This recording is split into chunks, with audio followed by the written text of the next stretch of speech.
We all suffer from that sweet, sweet criticism on a regular basis, but some can be worse than others. You are a waste of time and space.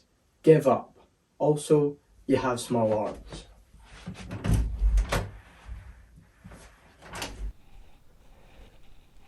Who hurt you? What is up, my fellow primates? I'm Cameron, and I'm on a mission to help everyone maximise their lives. This week, we will look into that all-important building of self-love. Firstly, we will look at 3 theories underpinning self-love: comparison, acceptance, and decision-making. And at the end of the video, I will discuss 3 of my daily habits to improve inner connection so that you can give them a try yourself. So comparison is an evolutionary tool which the mind developed over millions of years so that each individual in a tribe knew where on the hierarchy they were. But now, in the age of social media, your mind doesn't just have your tribe to compare itself to.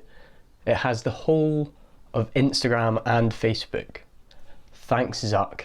So comparison is actually a natural process, but no longer as ideal as it once was. And as Theodore Roosevelt once said, comparison is the thief of joy. He's that guy from Night at the Museum, isn't he? Can we get a like on the video for our main man, Teddy? Boogo. So how do we actually deal with comparison? Self-acceptance. We all have feelings and thoughts that are negative running through our minds from time to time. And left unchecked, these can lead to unsatisfactory mind states. And that is why the acceptance of exactly what is going on right now in the present moment is so important to alleviate some of that mental anguish. But Cameron, you may be thinking, how can I accept myself if I hate myself? Fostering a loving feeling for yourself may be one of the hardest things to achieve in life, but this is the most reliable way of doing it. This is by practicing metta. Metta translates roughly to loving kindness, and here's how you do it. So sitting upright on a chair or on the floor, you conjure an image of someone in your life who you have strong feelings towards, but you don't have that complex relationship with. So for me, I choose my grandparents. Conjure up the strongest image you can of that person over and over again as you breathe out. May you be happy. May you be at peace.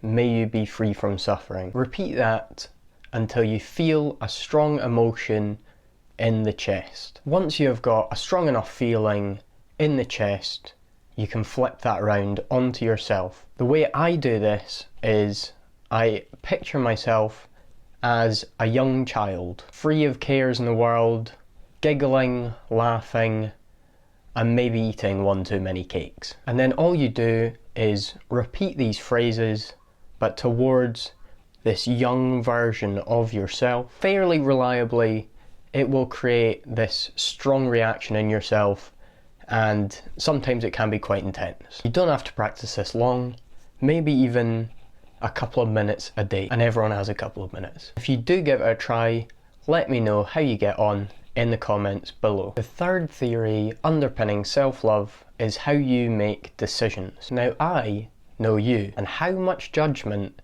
comes from your mind after you make a decision. I shouldn't have said that thing. Oh, I should have gone for a run yesterday. Oh, I shouldn't have eaten that entire pack of biscuits and 4 cakes. So the key is not to see any of your decisions as black or white, good or bad. And instead, it's just a minuscule altering of the scales. And obviously, a bunch of decisions that lead to short-term gain, aka eating those 4 cakes, will probably, in the end, lead to long-term negative outcomes. The key with decision making most times is to ask yourself, will this benefit future me? Finally, on to some daily practices that you might want to try out yourself. So I like to give myself a bit of time and a bit of space before going to work in the morning, because I can't deal with people in the morning. I don't know about you. So my first practice every morning is meditation. That just helps ensure that I have a clear mind throughout the day. Next, I make sure I spend at least 10 minutes outside within the first hour and a half of waking up. This means that I can go for a walk through the woods, I can listen to the birds singing in the morning, and it helps my sleep massively by setting circadian rhythm to be more regular.